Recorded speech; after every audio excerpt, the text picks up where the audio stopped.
In a city that never slows down, some things still need time. Flour, water, patience, and the hands of people who believe that bread is more than food. This is the story of Tartine Saigon. So this is how we find out whether the bread has been baked properly. The sound it makes out of the oven. From lawyer to sourdough business, what bring you here?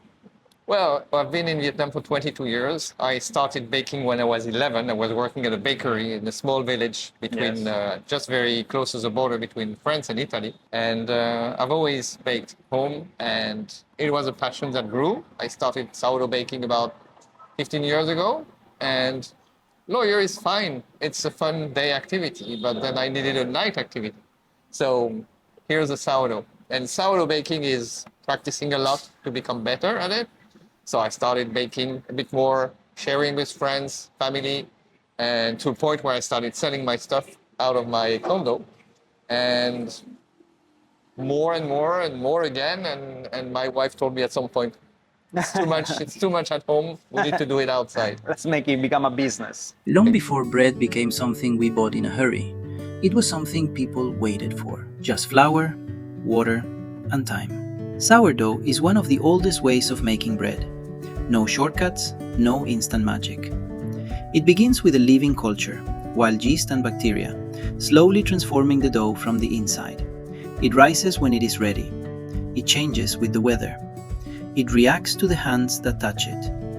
And that is what makes every loaf slightly different. Well, I got here by bicycle, believe it or not. Really? I was on the 10,000 plus kilometers from Hong Kong to Kuala Lumpur, and I loved Hanoi, and I stayed there. And how you arrive in Saigon then? So Saigon was about 8 years later, as I said, and I met a lady in Ho Chi Minh City, and love made the rest. So I moved down here.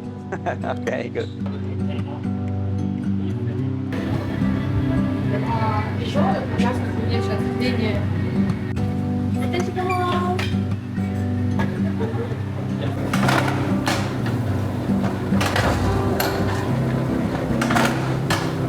It's been a fun ride, to be really honest, really enjoying it, but we've been through some struggles, and I think from my perspective, working with my life partner has been probably the most difficult at some point, until we figured out how to actually allocate tasks and understand how to work together. So how to make it work? Well, it's let your spouse be the boss and just help.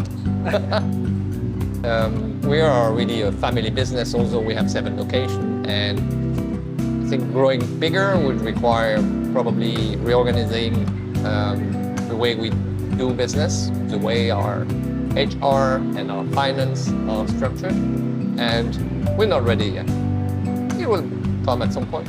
Well, for me, sourdough baking is just meditation. You come out of the very busy city where everything goes 1,000 kilometers an hour, and then you go to sourdough baking, which takes over 24 hours to make, Yeah.